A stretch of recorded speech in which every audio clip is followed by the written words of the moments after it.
Feliz domingo para todos. Este domingo nos invita a mirar con atención qué es lo que sucede y qué es lo que hacemos cuando hablamos. La inmensa mayoría de nosotros nos comunicamos muchas veces al día, ya sea por escrito o con la palabra hablada. Y es un acto tan cotidiano que seguramente no pensamos mucho en él. Pero es que Cristo nos pone a pensar cuando dice, de lo que abunda el corazón, habla la boca. Y de esta frase de Cristo podemos sacar dos consecuencias que son muy importantes. Primera, cómo hay una secuencia que va de lo interior hacia lo exterior. Tú recuerdas, por ejemplo, que en la Santa Misa decimos que nos arrepentimos de los pensamientos, palabras, obras y omisiones, porque hemos pecado de pensamiento, palabra, obra y omisión. Y fíjate que eso va un poco en esa línea del camino desde lo interior hacia lo exterior. Los pensamientos terminan reflejándose en las palabras y las palabras terminan reflejándose en acciones. Y hay tantísimos ejemplos de que esto es así. Piensa, por ejemplo, lo que sucede cuando se da un crimen. Esto es terrible, sobre todo los crímenes pasionales.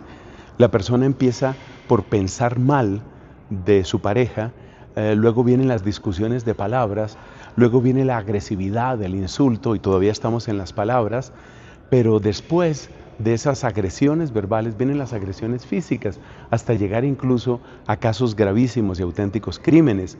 Entonces, yo creo que Cristo nos pone a pensar de una manera muy oportuna en toda esa secuencia que va de lo interior a lo exterior, porque eso también significa que si queremos tener una familia en paz, si queremos tener matrimonios que sepan entenderse, si queremos tener gente que aprenda a respetarse y a convivir con los demás, la solución tiene que empezar donde empiezan los problemas.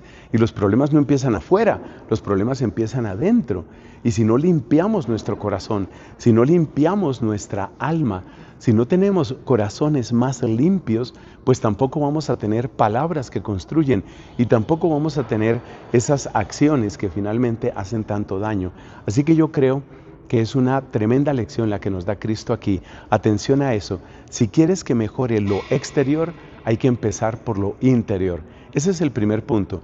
El segundo punto que creo que vale la pena recordar en este domingo es que fíjate cómo si de lo que hay en el corazón finalmente sale a la boca, es decir, al lenguaje, esto quiere decir que si aprendemos a escuchar a las personas, sabremos lo que realmente les está sucediendo, porque es que hay muchas personas que nosotros creemos que ya las conocemos, pero en realidad no, porque no escuchamos. El Papa Francisco, por ejemplo, ha insistido mucho en esto, en cómo en el arte del diálogo hay que saber escuchar, y saber escuchar es darle el tiempo y la oportunidad a la otra persona para que se exprese, no simplemente esperar a que se calle para yo empezar a hablar. Entonces hay que darle tiempo y oportunidad y hay que asegurarnos de que realmente estamos entendiendo lo que la otra persona nos quiere decir.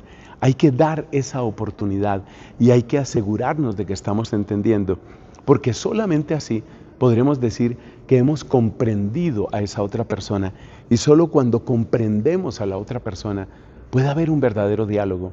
Si yo no comprendo, si yo no llego a entender qué es lo que le duele, qué es lo que le molesta a la otra persona, dime si va a haber una auténtica comprensión, dime si va a haber una buena convivencia. Entonces, también podemos tomar de este evangelio una lección muy importante, que es una lección de escucha, de la auténtica escucha. Y por Dios, cuánto nos falta para saber realmente escuchar, para saber realmente acoger a la otra persona. Mira, muchas peleas podrían terminar antes de empezar, es decir, no tenían que haber sucedido nunca, si cada uno hubiera tenido realmente el tiempo y la disposición para saber qué es lo que había en el corazón de la otra persona, qué era lo que realmente le preocupaba. Es un texto muy apropiado, es un texto supremamente actual que tiene relación con la vida de pareja, la vida de familia, la vida de comunidad, incluso con la resonancia internacional. Mira, muchísimas guerras se podrían evitar simplemente si hubiera un auténtico diálogo. un verdadero diálogo entre las personas. Así que acojamos la palabra de Cristo a limpiar esos corazones, a limpiar esa alma, a limpiar ese interior nuestro, para que también en la vida social, en la vida familiar, pueda florecer el orden de Dios. Gracias por estar aquí, te bendigo.